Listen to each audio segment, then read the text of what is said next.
everybody. Welcome to our second workshop of the spring 2020 semester. My name's Garrett. I'm the founder of Ambition in Motion. I'm so happy, I'm so excited, I'm so grateful to have you here for our second workshop. I am pumped for you to experience our guest speaker later on this evening. But before we get started, I want to touch up on a couple of quick points. So you are starting your mentor relationship. That is awesome. Hopefully you've had your first conversation.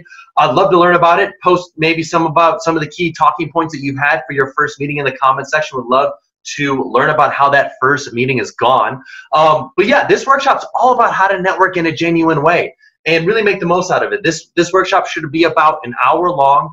And if you've got any questions during this workshop, please post them in the comments section. As a reminder, I'm going to ask you 3 questions during the duration of this workshop. Once we have asked those questions, I'll expect you to answer them. That's how you get credit for participating and being here at the workshops.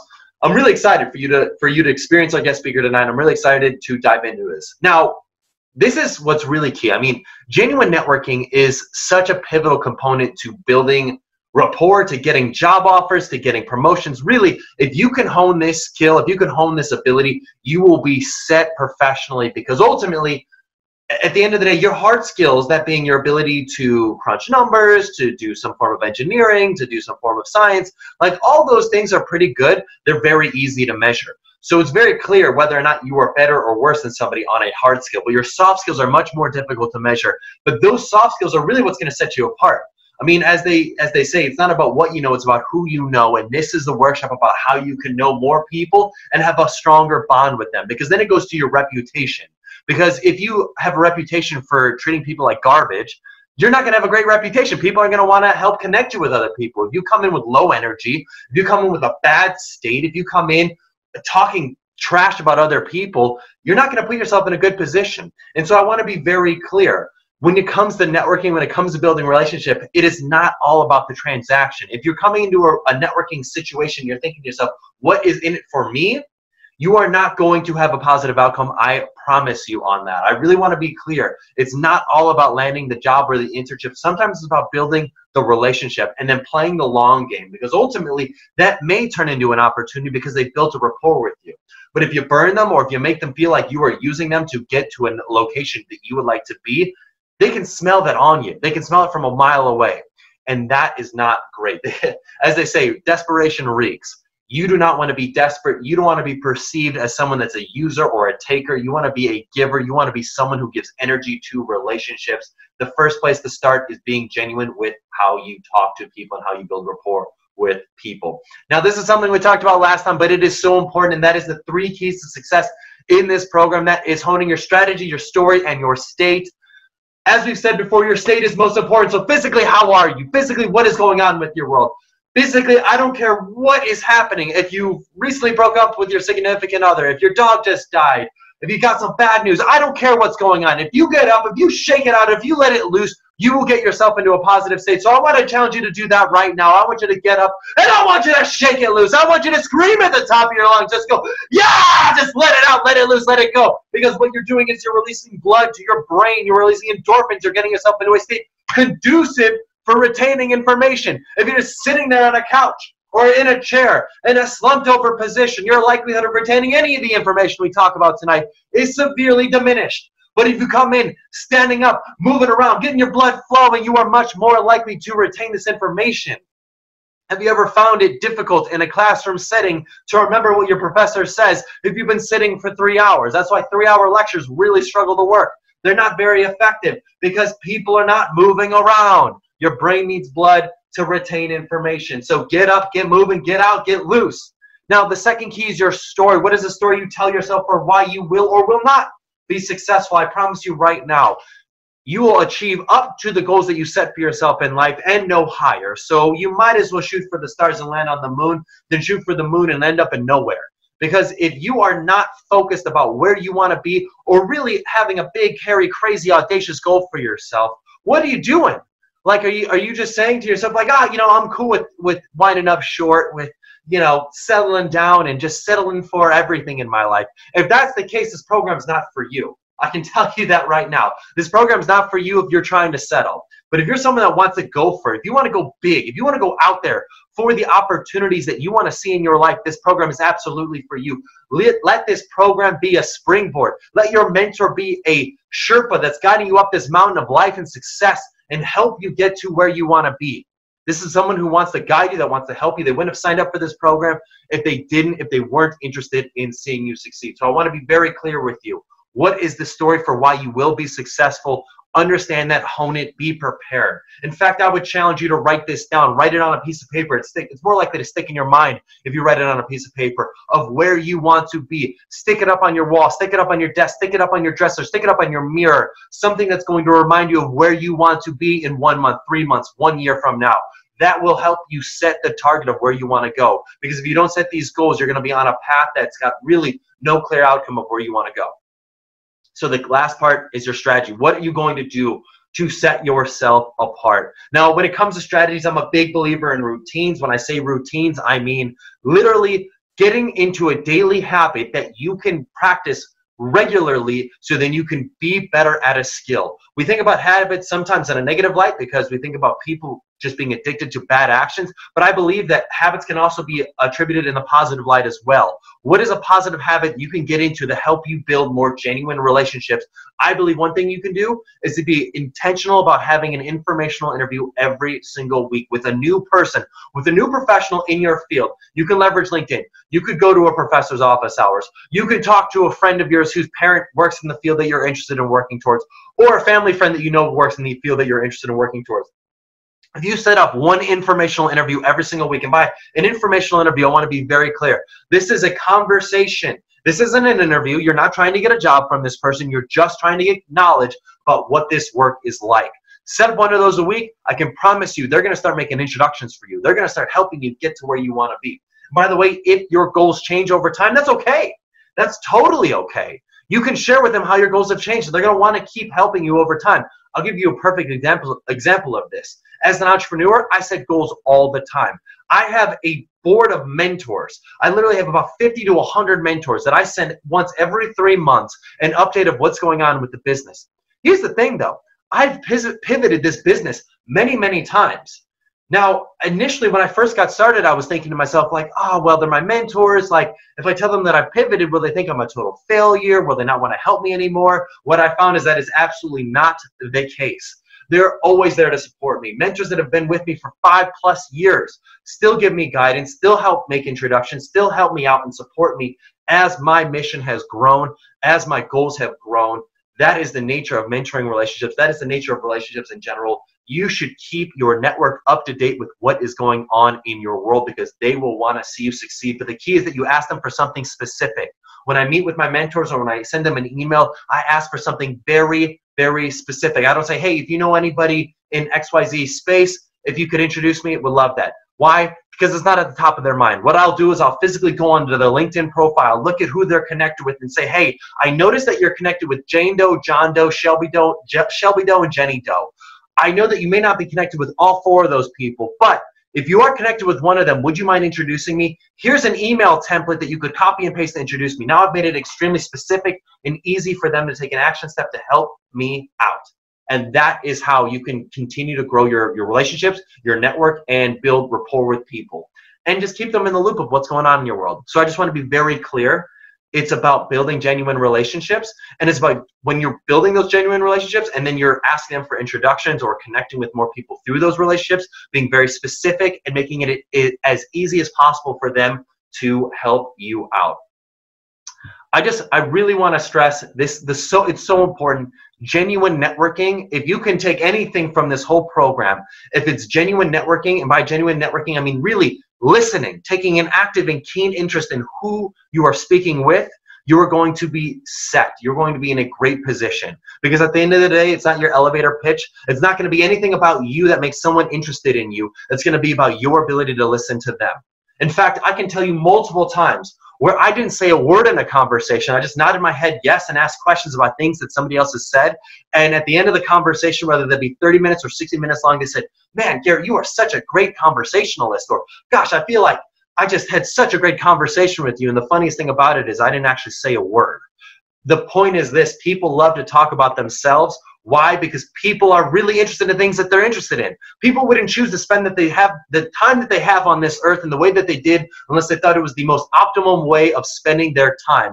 Therefore, things that interest them, things that they choose to spend their time on, are things that interest them and ultimately make you interesting to them because you've taken an interest in those actions and activities. I hope that makes sense. If you want to rewatch that, take that back 30 seconds because I think it's really important. People, ultimately, at the end of the day, people care about themselves. People care about things that they are interested in because they've chosen to spend the time that they have on those tasks. So with that said, I'm excited to jump in to our guest speaker this evening. Really, the whole point of this workshop is about genuine networking. If you've got any questions for myself or for our guest speaker, please post them in the comments section. By the way, if you have not connected with me on LinkedIn, please do. I'll add you to our LinkedIn group where we discuss different topics and you can add different topics, ask any questions, and expand us to our entire Ambition in Motion network. Connect with me. I'll add you to the group. But yeah, I'm so excited to get started. Let's jump into our guest speaker this evening.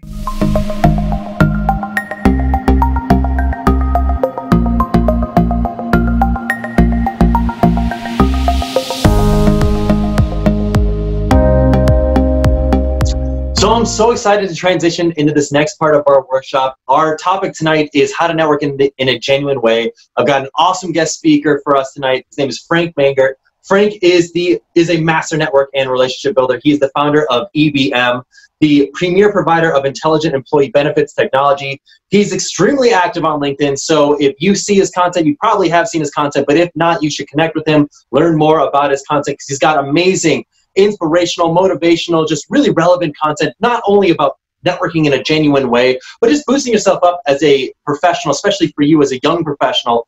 Frank, thanks so much for joining me. Thanks for being here. Thank you so much, Garrett, for having me on. I'm really, really excited for this. Yeah, so I kind of gave a brief background on you, but if you wouldn't mind maybe just sharing with our audience a little bit more about yourself and kind of how you got to where you're at today, maybe some ways that networking, especially in a genuine way, has helped you kind of get to this point. Yeah, I mean, well, I'll tell you, if you look at me professionally and who Frank is and where I am today, no doubt building strong relationships has been paramount to that success, for sure. And I've been doing this, now for going on 20 years. So it's been a while, and I've found success there. But the background on me, for anyone tuning in, born in Florida, so I'm from Hollywood, Florida, and now I'm living in New Haven, Connecticut, and I run an HR technology firm. We work all across the nation with employers and insurance brokers and consultants to deliver solutions that help them effectively put time back into their day around employee benefits. So we're at our core, we're a tech firm in the client service business, and it's fun, it's exciting, it's challenging, and I wouldn't change it for the world. I love getting to do what I do every day, and the people I get to meet and interact with. That's awesome, and that's really, really cool. I appreciate you kind of giving the genesis of the story and how you got to where you're at today. Now, the topic of our workshop tonight is on how to network in a genuine way. I know for a lot of college students, networking is this big, kind of nerve-wracking, anxiety-driving thing that you have to do to get a job, and a lot of times they think, oh, I got that job, I got that internship, I'm set, I'm done, I don't need to keep networking. Or when they go into a career fair or a networking event, it's like, okay, can you help me get a job or internship? No, move on, see ya. And I want to really stress the importance of how can we go about networking in a genuine, meaningful way. What does genuine networking mean to you, Frank? Well, I'll tell you, genuine networking really means that you're making it more about anything other than you. So if you go into it selfishly, if you're just looking for a what's in it for me factor, you're already starting off on the wrong foot. And I think anyone who you interact with is going to realize that. And that will, you said it perfectly. You're like, hey, can you help me with an internship? Oh, no, we don't have any right now. Okay, move on to the next one. That is not the mentality that you want, because you never know. You may speak to someone who says, no, we don't have any open internships right now, but they may know someone who knows someone. And that is the beauty. Really, I think I've been so successful in my career, professionally and personally, because I've met someone that knew someone, and that is what people underestimate. Just don't underestimate that one person. And I think if you don't make it just solely about, hey, what can I get out of this? It's like a greedy mentality, but yeah, a lot of people do it. That's a really good point. And I love if you could even dive into a story about that. How has your network impacted your career up to this point? Like how did you get to where you're at today? Or rather, how did your network impact how you got to where you're at today? So I'll try to keep it short, but I had a full-time job. My degree is in computer science. I graduated college about 20 years ago. I was working for a company, had my degree, thought I was going to be there forever, and went into work one day and I was laid off. Caught me out of nowhere, completely off guard. And what happened after that basically put me on a path to get me to where I am today. And all these things that happened were a culmination of different events. But I lost my job. I was devastated. I had bills, young guy, like, okay, what am I going to do? What's next? Really had no path because I thought I was going to be where I was for a while. And I had a kind of a side hustle in IT. I was doing some computer work and things, and I decided to turn that side hustle and invested it into my full time. I was like, I'm just going to go all in here and see if I can make this work. I did that by building relationships. I met people, I networked. I joined at the time, I'm sure they're still around, but there was like BNI, which is like Business Networking Group, which I'm sure is still around, but it was, you meet people, different professions, we would get together in the morning. And there's what I learned from those was not only getting to interact with people because I was a younger person in the group, but I learned a lot from the older people. There were some people there that I picked things up from. They taught me how to speak certain ways, and it just a lot of things that as younger people, especially anyone younger tuning in, you get out of school, you're not used to interacting with these things. A lot of the things aren't trained in college, or especially in high school when you're getting out of school, and you're not equipped with these type of skills. So for me, it was a real learning experience to just be around other professionals and pick things up and kind of like, okay, here's how you need to do this. Here's how you ask for something. Don't just throw your business card at someone and expect them to do the work for you. So I learned a lot through building. Effectively, networking is maybe something it shouldn't be called. It should be called relationship building, because that is really the beauty of it all. That you build relationships, that's going to be the game changer for you. I love that. And I love that you were willing to share your story. By the way, thank you for your vulnerability. I know this is something we talked about in our first workshop, how vulnerability is the key, because all the students that are in the program right now, they have a mentor. We have this is a whole mentor program where they're getting mentored by somebody.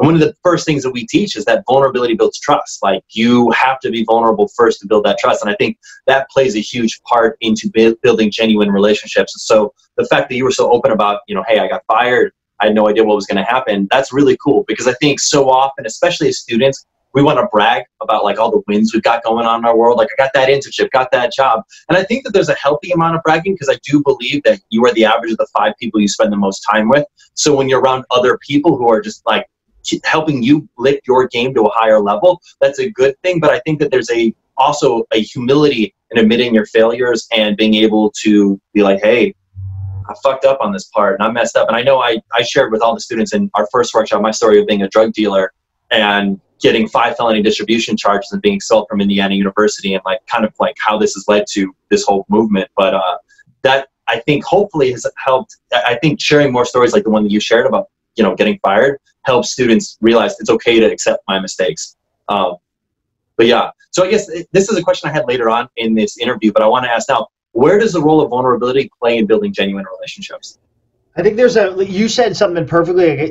There's a couple fine lines between being vulnerable and sharing vulnerability, and maybe like me sharing my story. I wouldn't have just come on here and said, hey, my name is Frank Mengert and I lost my job and blah, blah, blah. You asked and invited me to share that. So I think that's a key thing for people, that when you're having a conversation with someone, your backstory is super important to you. What drives you, whatever, like things that how I grew up and rejection and all these things that I've dealt with. with are things that fuel me and they're internally inside of me. Same thing for anyone out there. It's like, what keeps you going? What is the driver? What's the motivator? And we have these things in our mind that keep us going. When we're having a conversation with someone, especially when you meet someone new, if they invite you to tell they want to learn more, they'll let you know about it. You're like, hey, how did you get to where you are? Or tell me a little bit more about you. Then you can tell the story.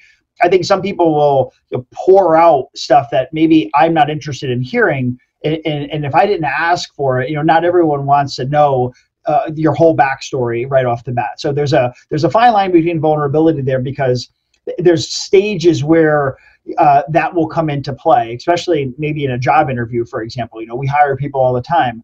There's points in an interview where something may be relative, and you can use that in the job interview to kind of relate to the folks that you're being interviewed by. But there's also things that you need to be careful about what you talk about, and if you go off on tangents and kind of divulge information, because necessarily it might hurt you, and B, sometimes it's not what they're looking for. So I would say there's a fine line between the vulnerability. I would say look for key things to know that someone's looking for more, and then be willing to share that. I don't think that there's nothing wrong with being vulnerable. I would say this, things that I share, me personally, like I'm relatable, like things that I've been through. Someone tuning in, if they knew my whole story, might say, wow, he was there, I was there too, and this and that. And that's a connection we make. Like inadvertently we make that connection, and that's just a way that we can share that vulnerability, because there's people out there who will resonate with pieces of you, and that will build a strong relationship.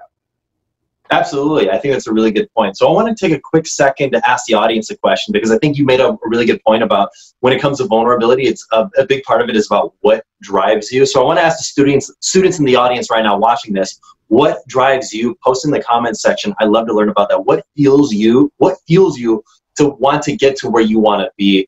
I would love to learn about that. Post in the comment section. But Frank, I want to ask you the exact same question. What fuels you? What is your reason for being? Why do you do what you do? What fuels you to be a better person?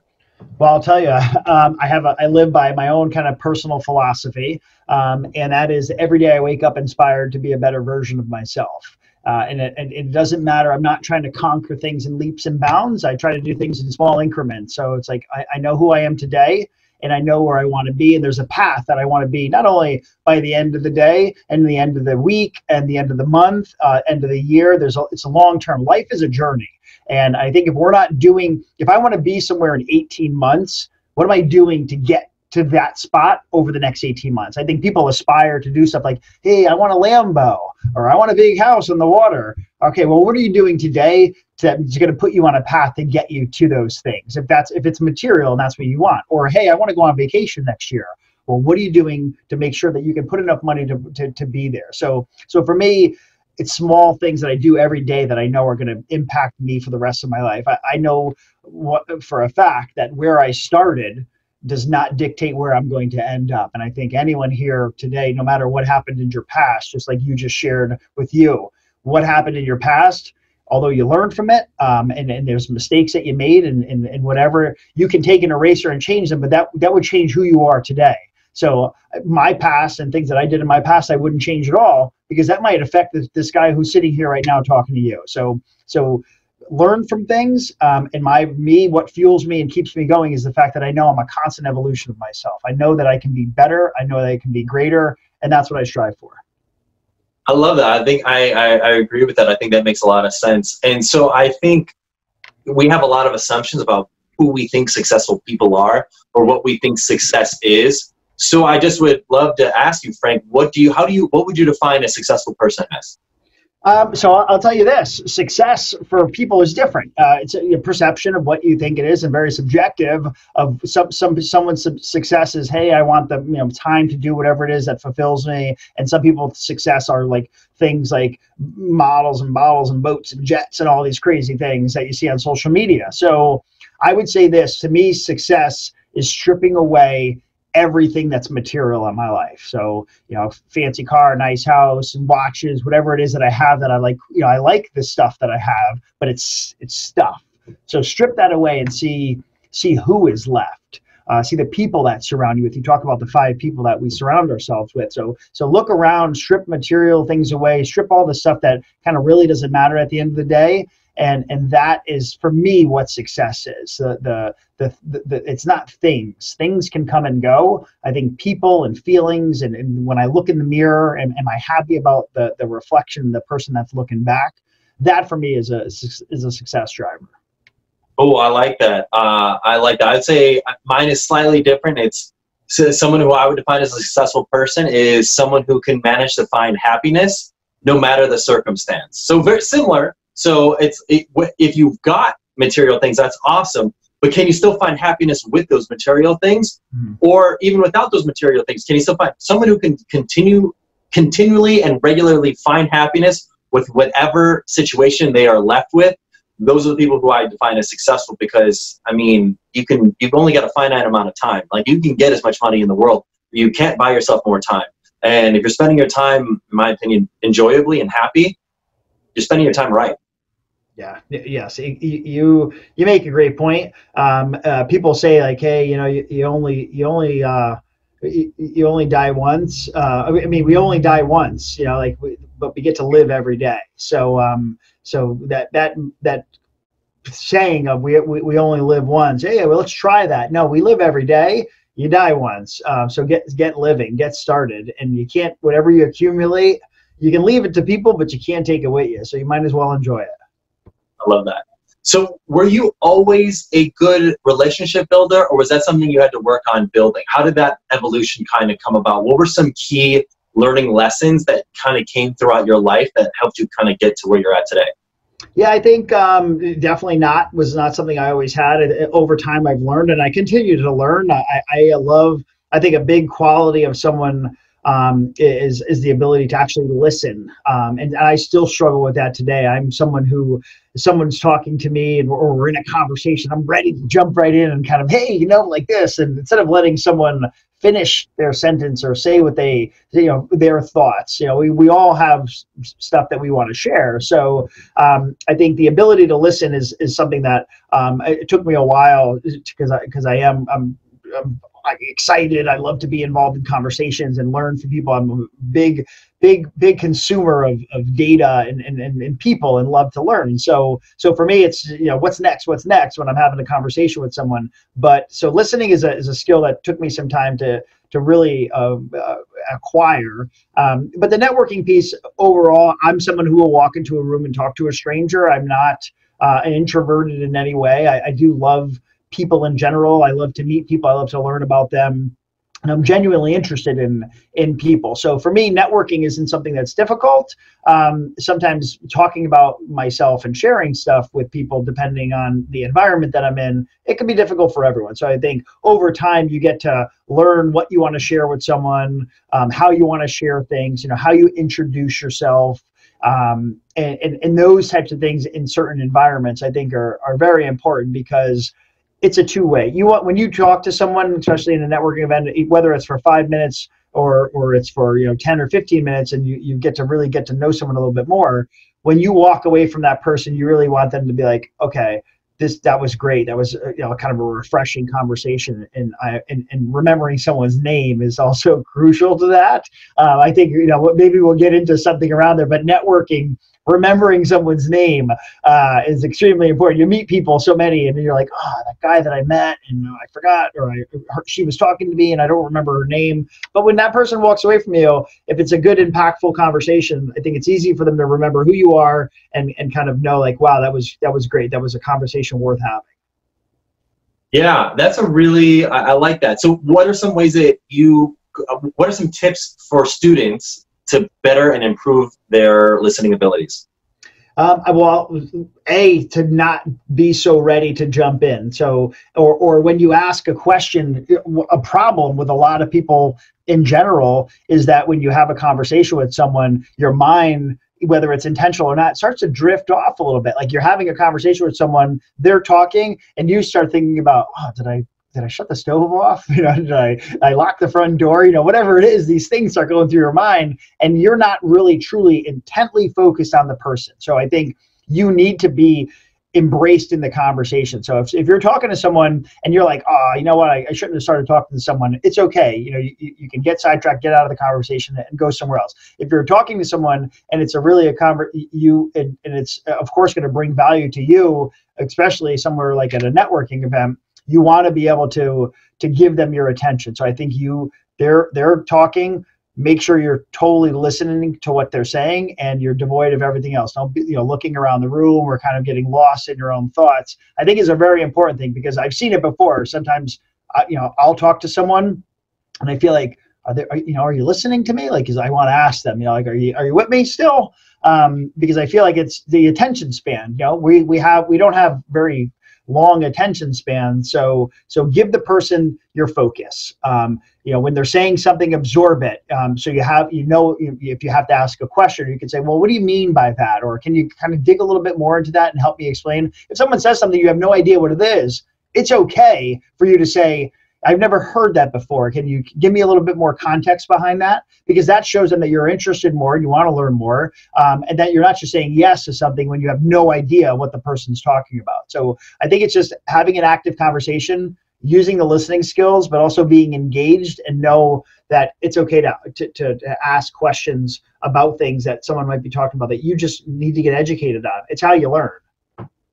Totally. I think there are a couple of really good points from that you just mentioned. I mean, one, stay focused during the conversation. If you lose focus, I read the book Persuasion by a guy named Dr. Robert Cialdini. He talks about this theory called the next in line theory, which essentially states that when someone else is talking, or when you're about to say something, you weren't actually focused on the words that are coming out of the other person's mouth. You're focused on what you're about to say, and that minimizes your ability to listen. And so if you can really, like you had said, devoid your brain of any thought of what you're about to respond with, but truly hear what someone else has to say, take a pause and internalize it, you're going to put yourself in a much better position to make a beneficial impact. And then the other thing that I love what you said, I want to really harp in on that, is the fact that people love to talk about themselves. Like, people love to talk about themselves. People, like, I can't tell you how many times where I just sat back, asked a couple questions, and just let someone go, and they're like, man, Garrett, you're such a great conversationalist. And it's like, I said maybe 3 words, Like, Frank, have you ever been in that type of situation before where you were like, you know what, I'm just going to sit back, just ask a couple questions and let them go, and then come back and be like, man, you're just such a great talker, such a great conversationalist. I feel like we really connected. And it's like, man, you did like 90% of the talking, but that's what you're thinking in the back of your mind. Have you ever had that situation before, Frank? It's funny because I'm not that long ago, I was actually speaking to someone and said, imagine if we had like little bubbles above our head where we had a conversation with someone and the word count was there. And it's like, okay, my word count was 300, but your word count was 6,700 because all that person did was talk, and nothing got in. And so it's funny you say that, because a lot of times people just won't shut up. And that's, I guess, on the flip side of that, is being a great listener is one thing, but also knowing when to have it's a two-way conversation. So again, don't make it all about you. It's not what's in it for me. So the two-way dialogue is extremely important to make sure that you're learning and also sharing as well. I love that. And I think for a lot of students, that's a big issue because, we've been taught this thing like the elevator pitch. I'm not a fan of the elevator pitch. I see it at networking events all the time, or career fairs, and universities keep teaching it. And I think a lot of students say to themselves, well, how is someone supposed to be interested in me if they have no idea anything about me? And I think my counterpoint to that is people care about themselves. They don't actually give a shit about you. They care about what interests them. And so if you can have a conversation about things that interest them, they're going to like you a whole lot more, whether or not that's actually how you feel about it or anything that you actually do. I don't know. What do you think, Frank? Totally. I'm with you on the elevator pitch. I think it's old school. I think it's not something that is relevant today. And I think so if you struggle with, because you make up a valid point. Someone goes into a networking event, especially someone new, or you're, in a even small group, large group setting. When you meet someone, usually you're like, hi, I'm Frank Mengert, and I do IT or whatever it is. You kind of talk about what you do. You don't talk about who you are. And a lot of times, if you start the conversation with who Frank is, so who's Garrett, these are things that will change this even early start of the conversation. So it's not just like, oh yeah, how long you been doing that? Well, I've been there for 3 years. And before that, I did this. It's sort of like the same old routine that people are kind of programmed to. So me, like, again, like if you start off with, hey, my name's Frank Mengert, and every day I wake up inspired to be a better version of myself. And it's like, you kind of take it to a way different dynamic, and someone else, ideally, if you're around people who are wanting to learn and intellectual, are like, hey man, you know what? And what excites you? Like, what do you like to do? Forget work for a minute. What do you do that excites you? Like, hey, I like to mountain climb. It's like, oh my God, I mountain climb too. It's like, those are things that will build your relationship way better, because now you've connected on a personal level, not just the professional level, on the work side of things. Yeah, I can completely concur with that. I can tell you, when I first got Ambition in Motion started, like one of the first national organizations we work with companies now, but when we first started, we started working in higher education. And the first national organization we signed on, I met a woman playing tennis, like doubles. And it was that relationship, that conversation, something that had nothing to do with mentorship or engaging people or connecting. It just was about building rapport on the court. You bet. And I'm sure and those are things that, of course, I'm sure you shared that before, but those are things that people need to hear. Like those type of stories, things that are built out of what it seemed like nothing. And that's the whole thing. You didn't go into it thinking, hey, I could build a relationship out of here. Nope. It's like you went in doing what you do every day, kind of being a good guy, and look what came out of it. And that's where so many people can win, just by building those relationships. So speaking of that point, I think this is something because Frank, you are truly a master LinkedIner. You have a great system on LinkedIn. For a lot of students, they don't have a LinkedIn profile, or they're just getting that off the ground. I think the first question I want to ask for any students that are just kind of getting their toes wet in the idea of building genuine relationships, because the question is, are people generally helpful? Yeah, I think people, anyone who comes new onto LinkedIn is used to other forms of social media, like an Instagram or a Facebook or somewhere else where, we go on Facebook. I mean, Instagram in particular, but Facebook, it's a liking thing. It's people that share stuff. It's hey, look at, I just bought a new car, a new bike, or look at me and my spouse, or whatever it is. It's more of a sharing, pushing stuff out. When you go to LinkedIn, it's more than you're not sharing off the bat personal things. You're sharing stuff that is more like kind of collaborative. So I think if you go into LinkedIn with a different mindset of, oh yeah, we're human and it's a human platform, but it's a different mindset. There's different professionals that are out there. So how you carry yourself is going to be very different. But I think you can build some strong relationships there. And yeah, LinkedIn for anyone who's listening in here, if you do not have a LinkedIn profile, you need to get on it today. You need to go on there and create and actually build out the actual profile. But LinkedIn is a missed opportunity for a lot of people who, especially if you're looking for a job, an internship, that people hit me up, hey, I'm the owner of the company, but I'm accessible too. And people will drop me a DM and reach out to me and ask me a question. And I am someone who responds. And I think there's a lot of people out there like me who say, sure, man, if I can help you, what can I do? So people are very willing to give out there. That's how we got here today. I mean, shoot, I sent you a DM and you're like, yeah, I'm in, let's do it. So that's really cool. I mean, you are truly a man of your word when you say that. So that's cool. Frank, I want to transition. Actually, I want to ask the audience a question real quick. So the students that are watching this right now, the question I want to ask you is, what are you going to commit to after this workshop to start building more genuine relationships? Post in the comment section. I want to learn about it. It could be on LinkedIn. It could be messaging people. I would love to know as specific as possible. So if you know the type of people and the type of industry, post in the comment section. The more specific, the better. I want to learn about it. Post in the comment section. But Frank, I want to transition a little bit, and it's still obviously on the topic of building genuine relationships, but do you have any go-to questions that you feel like really help you engage another person that you ask? Yeah, I mean, it's overall, when I meet someone, I do want to change. I typically go into it kind of with the dynamic or with the mindset of like, hey, I eventually I'm going to learn about what they do professionally, but more me on personally. So I am someone who would start a conversation to say, like, yeah, what do you do? What'd you do this weekend? Or what do you got planned? What are you working on? What's going on in your brain that you'd love to conquer for 2020? So those are because those bring out bigger conversations in people. If you start, if, you know, like me, for example, you ask me, you know, what it is that drives me or makes you, makes you tick and those types of things, you're looking more into Frank as the human being. And I think people, you said it earlier, people love about themselves. People love to talk about themselves. So I think you give the person the platform, and in the door, you open it up for them to talk. It's asking questions that are more about, you know, hey, what makes you tick? What are you working on right now that's really special? Any big plans coming up? Those types of things are more than just the, you know, you want to learn, like, okay, what'd you do at work today? Because a lot of times people, they work 8 hours, 40 hours a week.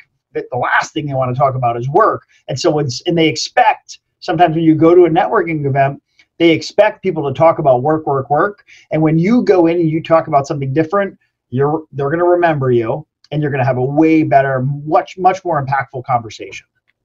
I think that's good advice. I like that. I do want to kind of, like, a couple things that I always like to caution with that is sometimes if you're not, I think you can talk about work in a meaningful way, but sometimes what I'll see is, especially if I'm in a group of people that like sports, I mean, I could be talking about the Indiana Hoosiers for hours. I'm a huge basketball fan. So, I mean, I could literally be talking about superficial fluff, but it's not actually deep. It's not actually building that, like, bond and rapport there. And so, I mean, I guess the one thing that I've observed from facilitating a lot of mentoring relationships for people is that setting the goals and, like, the future things that I'm working towards is great. But what I've observed is that talking about the past first helps set the stage for that. Because what happens is when we talk about the past, we talk about things that actually happened. We can't BS the future. We can BS the future. You can't BS the past because it happened. It's like, it's a fact. And so in my observations, when people are meeting together and they're open about what happened in the past and things that they've observed, and I think, Frank, you've done a great job during this workshop of just discussing some of the things that you've done in the past, even the missteps that you've made, because I believe that makes you so much more relatable, and it helps me better understand where you're going, because ultimately, once I understand your past, I understand where you're going, I can help make potentially even suggestions or connections for you based on my knowledge of that. So I don't know. I think that's, like, one point I always like to make is the past is really valuable for the getting out of the BS atmosphere type of thing. Yeah, well, first of all, you make a really great point, which is the talk. Yeah, you can talk to people, and I'm not a big, huge sports fan, but I know people like you who will really be like, hey, let's talk about sports, and an hour goes by, and I'm like, what do you do for a living? And that's like the whole purpose of stuff. So yeah, so just to clarify, my intent is to start a conversation around something that isn't just directly diving into, like, what do you do for a living, more on the personal, but then dig into, because then you can get into the business piece. Because, like, me, again, I'll use me for an example. You're having a conversation with me and you learn that, okay, I'm running my fourth business. A good conversation for someone who's younger and just starting out is like, can you tell me something you've learned as you're working on your fourth company? What is one of the biggest regrets you have? If you could change something, what would you do? Or what's the biggest failure you think you've come up with? Those open the door for things, but you don't want to you're not going to say, hey, what do you do for a living? Then, oh, what's your biggest failure? Because then they're like, dude, what the heck? So I think there's a kind of the way that conversation kind of unfolds. But yeah, I think learning about someone opens the door to be able to ask some of those questions where someone can really get engaged and take something away from. That is it. That's it. That was a huge nugget of gold there, Frank. Right there, what you just said. When we asked before, like, what's a go-to question? That's a go-to question. What is something you've learned from XYZ experience? Because so often when we're at a networking event or we're meeting with somebody and if we ask the question, oh, what do you do? It's like, you're not actually listening to what someone else says. It's like, oh, cool, yeah, I do this, whatever. Conversation over. But if you can say, that's interesting, what are some of the things that you learned up to getting to that point? And you actually ask and you listen to what they have to say. That's how you can build a deeper rapport and bond there, especially on, like, the professional level. So I thought, Frank, that's a great go-to question for building a deeper, more engaging relationship. You bet. Yeah. And I mean, of course, when you're at an event and depending on the person you talk to, like, let's just say you ended up talking to an HR director, and you're like, well, you can ask them, like, what do you look for in an ideal candidate? What's things that a candidate would stick out for you for? that HR person you're talking to might not be someone that ever interviews you, but you can learn something from that person and say, hey, you know what? I met so-and-so, and one of the qualities that they look for are these things, or one of the best things that they've ever heard in an interview was someone said this. Those are great things. Or if you talk to an owner of an organization and you're like, you know, what do you like in your teammates? You know, what it is that really builds a great culture within your organization. Those types of things. You can ask someone questions because you get to meet someone that you may not ever be able to, you'll never see them again. So use that time to really ask them things that are going to help you kind of build a toolbox to say, I learned this by talking to so-and-so. That's a great point. I love that. That's awesome. So on a similar topic, tangentially related, body language. Does that matter? How does that impact and meeting with somebody and building rapport with somebody? Yeah. So people tell me, and I don't realize it, like I do it, but like intentionally, when you're talking or something, especially on a Zoom, which I do a lot of, I'll lean in. Leaning in, I didn't know until someone told me, is that you want to learn more. Like it's a body language that it's intentional, that you're like, hey, I'm really interested in this. So I do that a lot because I'm genuinely interested in a lot of things that I want to learn. So talking to people really excites me. But I do that a lot. I'm like, you know, like I could get through the camera on you right now. But so I think body language, you know, when you're standing like this, and you're kind of, or you're, you know, kind of not really focused, you know, I think the arms crossed thing is very important. You know, like I think it is, even though we tend to, it's kind of comfortable when you're sitting there talking to someone, but you're sort of thinking of, hey, this is closed off. Like you're closing them out. Open, you know, when your arms are open, or when you're like, you know, you talk, like sometimes I'll talk with my hands. So that type of body language, I think, is important. I think you want to be receptive. So having the openness of you is important. I think be very aware of social skills when you're talking to anyone, male or female. I mean, I've been in so many different situations where someone's so close talking to me that it makes it a little awkward. So I would say respect the distance between someone. Those are obviously very important. And I would say, and again, I don't want to kind of derail that because you're talking about body language, but when you do meet someone, male, female, whatever it is, you know, go with the reaction that they go with. And if it's the handshake, it's the handshake. If don't go in and squeeze, you know, someone's hand until it falls off. You know, you put a nice handshake in there. I'm a fan of a grip, but I've seen some people that are like, I learned to do a really tight handshake. And I'm like, yeah, well, if you do that to someone, you might break their hand. So I think, you know, the handshake thing is very important. You know, how you greet someone. You know, some people try to go in and kind of give someone a hug, and you've never, you know, I mean, you give the bro hug, whatever it is. I think be very careful about how you interact with someone, especially someone you first meet. And then when you're done talking to them too, you might have such a great conversation with someone that you do the bro hug at the end. But sometimes you'll know that's coming from them, or the way you interact with someone. So I would say that's a key thing. I just seen people mess that up a lot, and I feel like it's worth pointing out. I think it's a really good point, and I think you did a great job of describing it. I believe like the technical term is called matching and mirroring. So match and mirror what other people are delivering towards you, because people form subconscious bonds between them and somebody else when they feel subconsciously connected to somebody. And you can even imitate the speed of speech. So if someone's talking really quickly and they're talking like this, and then you respond. If you were to say, so that sounds really interesting, they'll be like, what's wrong with this guy? He said he can't formulate a good thought. He's like slow. I don't know what's going on with him. It's going crazy. And, you know, on the flip side, if you know, with that said, if you imitate someone, if someone's using a lot of hand motions like this, if you were to do that as well, they will feel that subconscious bond. I mean, you don't want to be over the top and obvious, but when you do that, if you do it for a long enough time, people will actually go in sync with you. It's the craziest thing. I think I learned this from Tony Robbins, but it's like, I think if someone's like continually playing with their chin, you play with your chin after 5-10 minutes, and you can try it with a friend, or, you know, any students that are watching this, you could try it with a friend. Introduce a new physical, I guess, gesture, like maybe start playing with your ear. You'll notice, they'll start grabbing that ear. I was going to say, yeah, if Tony Robbins, I believe, I think so too, but it's the ear grab thing where you do that to someone, and all of a sudden, they might not do it right away, but then within a few seconds, they're doing this too, and they're like, yeah, it's crazy. Yeah, it's because it's kind of the mirroring effect. Yep. That's super cool. But the point is that people like those that are like them, and so they want to be around other people that are like them. So Frank, I've got a couple more questions for you before we wrap up this workshop. But one question is, and we kind of talked about it earlier, and you made a really good point. about it needing to be specific and making it easier for people to do this. But introductions, how do you navigate introductions when meeting with somebody and building your network? So, I mean, it depends, I guess, with the context, but I mean, if you're, let's just say that you know someone that I want to be introduced with, and that person isn't physically there, you know, that is a one way, because it's kind of like a referral, like, hey, I'm trying to get into so-and-so. I know you know this person that works there. Would you be willing to make that introduction? So there's kind of that intro, which I think, you know, depending on your relationship with the person, you have to be very conscious of the type of introduction you're asking for. You know, hey, do you happen to know, like, let's just say you knew Mark Zuckerberg, and I was like, hey, can you get me on a phone with Mark? You know, like, yeah, everyone wants to get on the phone with Mark, Frank. You know, no, I can't get you on the phone with Mark. So there's, you know, the reach of what you're trying to do.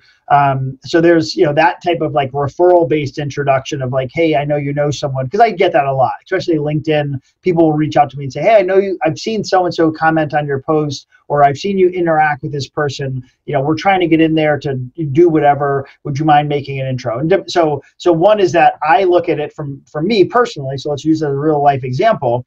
Like, do the person that's asking me for the introduction, you know, how well do I know them? So I think there's that level of, you know, do I trust this person? Because I'm going to make an introduction based on Frank to someone that knows me, that would potentially accept a meeting or a conversation because I made the intro.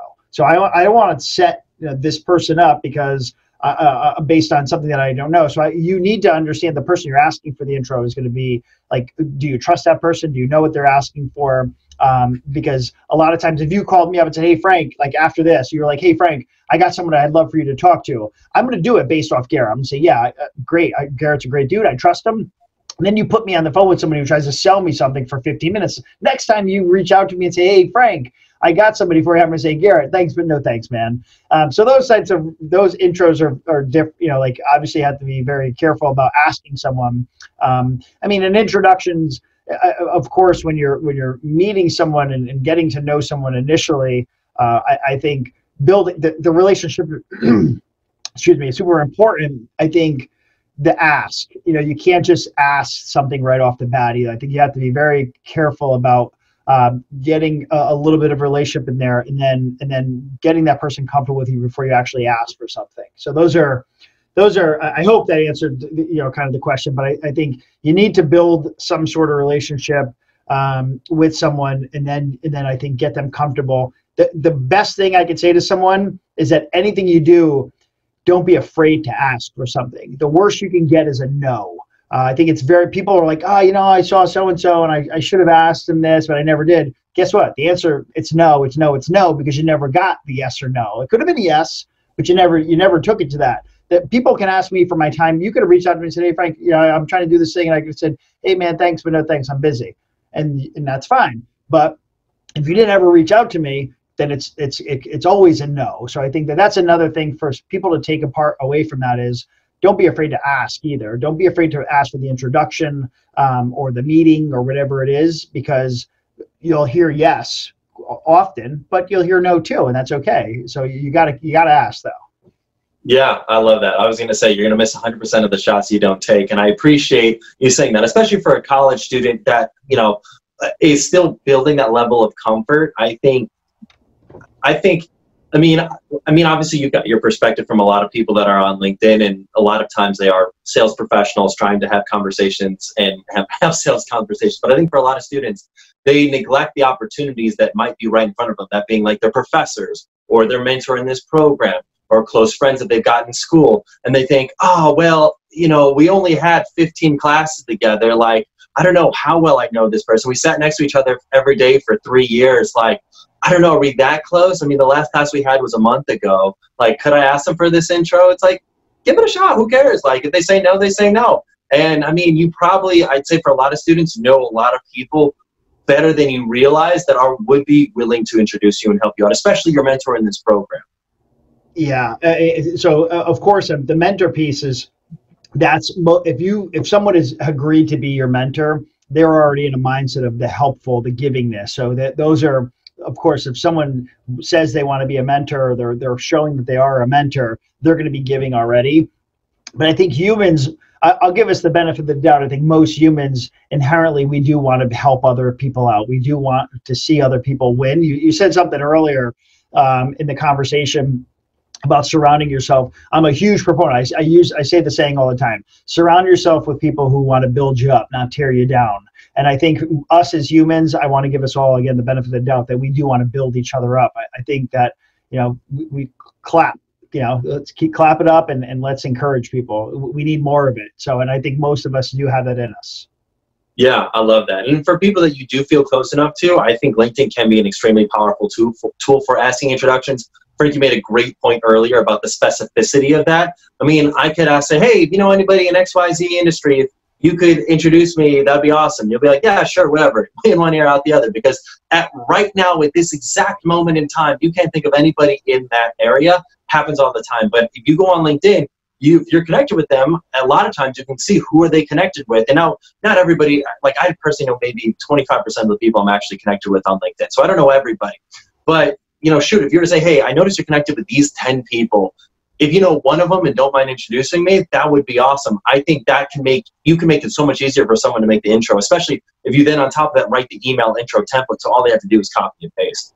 I don't know. What do you think about that, Frank? I think so. Asking for a direct intro, that's why I told everyone, I'm going to say it again, and I'm sure you're going to drill it in that, but get on LinkedIn, create the profile, get active, build it out, everything, your skills, your education, your headline, your picture, everything. Build out a full LinkedIn profile. But not only asking for someone to say, hey, you hit someone up, or you say, hey, I know you're connected to someone. Those are obviously really, great ways to do it. But imagine this. Imagine you build up a network now. You're building up your network. You've got 500 people, whatever it is. You start building this network over time, and you push out your resume, or you say, hey, I'm interested in an internship, and here's whatever, here's my specialties.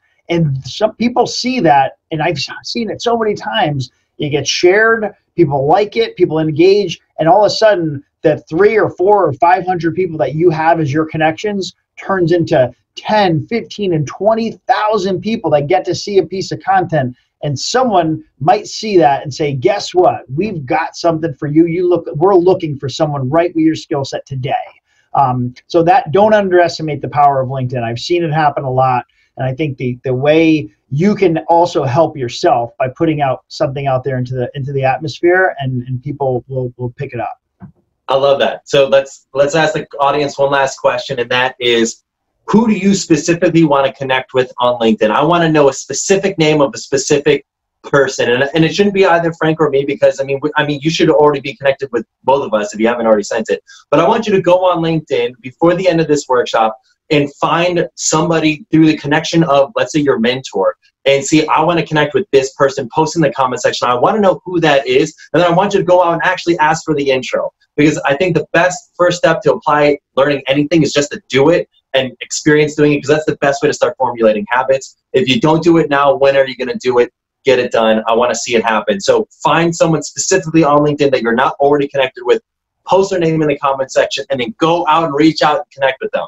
I think that would be a cool action step from there. Frank, this has been awesome. This has been a wonderful time. I really enjoyed it. I feel like the students have really enjoyed what you had to say about networking in a genuine way. I really appreciate it. Students, thank you all for being here. I want to ask one last question, Frank. How can students connect with you? How can they find you? Do you have a podcast, book, anything coming out that our students, our audience can connect with and interact with you with? Yeah, I would say the best spot to find me, and of course, if they're trying to grow and learn and get more comfortable, not only networking but building relationships, I would say find me right on LinkedIn. If you I would say anyone that you send a message, you just mentioned, hey, who do you want to connect with? I would say I'm a proponent of a message. So don't just hit connect. Send a personalized note. And if you're listening here and you send me a note and you say, hey, I listened to you and I want to connect, that's great that you can drop a note like that in there, and I'll know how you found me. But anyone in general, if you say, hey, you look at their background, look at their skill set, maybe they have something in their about section that kind of tells something about who they are and a little bit of their story, use that and say, I've seen that you've had experience here, you've worked here, you've done this, and I would love to have someone like you as part of my network so I can learn from you. You're making it about them, and they're going to be more successful. They're going to accept that connection request. And I think that's something important, is to personalize it. And you can build those relationships that way. So yeah, hit me up on LinkedIn. That's the best way to not only see the content that I have, but also I'll try to help if I can. So don't hesitate to hit me up. And if there's a question I can answer, feel free. I'll make sure I get it done. That's awesome insight, Frank. Thanks so much for being here. Students, thank you all for being here tonight. Have a wonderful rest of your evening. I look forward to seeing you in the next workshop. See ya. All right.